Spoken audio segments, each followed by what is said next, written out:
मैं औरत मार्च के साथ हूँ अगर औरत मार्च में आफिया सिद्दीकी की आज़ादी की बात हो। मैं औरत मार्च के साथ हूँ अगर औरत मार्च में कश्मीर की बेटियों, बहनों और उन माँओं की आज़ादी की बात हो जिन पर दिन रात जुल्म ढाए जा रहे हैं। मैं औरत मार्च के साथ हूँ अगर औरत मार्च में उस मुस्कान बेटी की बहादुरी की बात हो जिसने अपने हिजाब की खातर, अपने बुर्के की खातर, अपने पर्दे की खातर कितने गैर मुस्लिम लड़कों के सामने डट कर खड़ी हुई और उनकी आंखों में आंखें डालकर अल्लाह अकबर के नारे बुलंद किए। मैं औरत मार्च के साथ हूँ अगर औरत मार्च में फ़लस्तीन की माँओं, बहनों, बेटियों की आज़ादी की बात हो। मैं औरत मार्च के साथ हूँ अगर औरत मार्च में दीन इस्लाम की बात हो, वो बात हो जिसकी इजाज़त हमारा मज़हब देता है, हमारा इस्लाम देता है, हमारा ईमान देता है, जिसकी इजाज़त हमारा माशरा देता है। हम पाकिस्तान में रहते हैं, हम एक इस्लामी मुल्क में रहते हैं जो हमारी खुशकिस्मती है। तो हमें बात भी अपने मुल्क की करनी चाहिए, ना कि हमें मगरब की तरफ देखना चाहिए कि फ़लाँ मुल्क में औरतें ऐसे ही रहती हैं, फ़लाँ में ऐसे रहती हैं। मेरा मानना ये है कि औरत की जो इज़्ज़त, जो मकाम और मर्तबा पाकिस्तान में है, किसी दूसरे मुल्क में नहीं।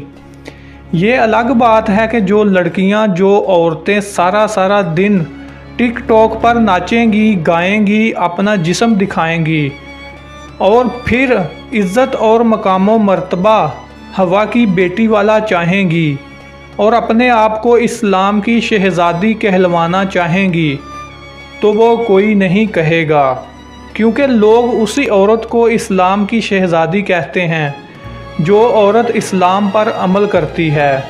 और हमारा इस्लाम औरत को पर्दे का हुक्म देता है। हमारे इस्लाम में कहीं पर भी नहीं लिखा हुआ कि औरत बिल्कुल आज़ाद है, उसका जो दिल करे वो करे, बग़ैर पर्दे के सड़कों पर घूमे, जिस तरह के मर्ज़ी कपड़े पहने, बग़ैर हिजाब के, बग़ैर बुर्के के, गैर मर्दों के सामने मेरा जिस्म मेरी मर्ज़ी के नारे लगाए। हत्ता कि हमारे इस्लाम में यहाँ तक औरत को हुक्म दिया गया है कि अगर तुमने उम्रा हज करने जाना है तो अपने महरम के साथ जाए, अकेली मत जाए। हालांकि अल्लाह के घर में जाना है, नेकी करने जाना है, पाक जगह पर जाना है, फिर भी मर्द की शर्त साथ रखी गई।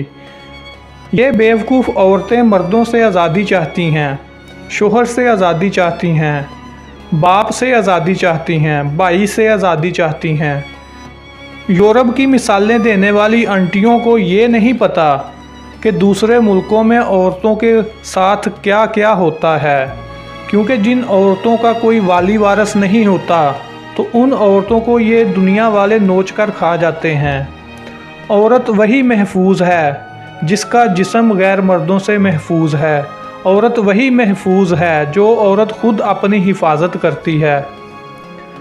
औरत वही महफूज है जो अपने घर वालों की सरपरस्ती में रहती है, जो अपने बाप, भाई और शोहर के साए तले रहती है। आपने रोज़ाना उन औरतों के किस्से भी सुने होंगे जो घर से भाग जाती हैं, जो आज़ादी चाहती हैं, जो अपने फ़ैसले खुद करना चाहती हैं। तो फिर उन लड़कियों का अंजाम न्यूज़ चैनल की हेडलाइन बना होता है। हमारा मज़हब इस्लाम तमाम दुनिया के मज़ाहब से आला है और हमारा पाकिस्तान पूरी दुनिया के मुल्कों से महफूज मुल्क है। मेरा जिस्म मेरी मर्ज़ी कहने वाली औरतें उस इस्लाम से आज़ादी चाहती हैं, उस इस्लामी कवानीन से आज़ादी चाहती हैं जिस इस्लाम ने औरत को इतनी इज़्ज़त दी। वरना इस्लाम के आने से पहले, नबी करीम सल्लल्लाहु अलैहि वसल्लम के आने से पहले औरत को ज़िंदा दफन कर दिया जाता था। कोई रिश्तों का तकद्दस नहीं था। भाई बहन को अपने हाथों से गला घोंटकर मार देता था। बाप अपने हाथों से अपनी बच्ची को ज़िंदा दफन कर देता था। ये तो जब इस्लाम आया, हमारे नबी करीम सल्लल्लाहु अलैहि वसल्लम आए तो उन्होंने बताया कि औरत की इस्लाम में क्या इज़्ज़त है, क्या मकाम व मर्तबा है। ये तो हजूर ने बताया कि माँ के कदमों तले जन्नत है। ये तो हजूर ने बताया कि बहन का क्या मकामो मर्तबा है। ये तो हजूर ने बताया कि मेरी बेटी फ़ातिमा मेरे जिगर का टुकड़ा है। तो ये बेवकूफ़ औरतें उसी इस्लाम से आज़ादी चाहती हैं, उसी निज़ाम से आज़ादी चाहती हैं। आज भी वहाँ जाकर देख लें जहाँ इस्लाम नहीं, वहाँ औरत के साथ क्या कुछ होता है। ये तो हमारी खुशकिस्मती है कि अल्लाह ताला ने हमें पाकिस्तान जैसी नेमत से नवाजा और उससे बढ़कर हमें मुसलमान पैदा फरमाया।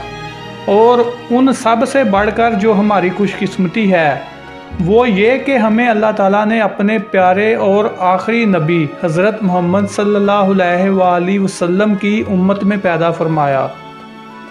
हमें हर वक्त अल्लाह ताला का शुक्र अदा करते रहना चाहिए। हमारा मुल्क पाकिस्तान पाकीज़ा जगह है। हमारा मज़हब इस्लाम कितना खूबसूरत दीन है। पता नहीं ये चंद नाम निहाद लिबरल औरतें पाकिस्तान को बदनाम करने के लिए, इस्लाम को बदनाम करने के लिए कहाँ से आ गई। इस सारे मामले पर आपकी क्या राय है? कमेंट बॉक्स में अपनी राय का इजहार ज़रूर कीजिएगा।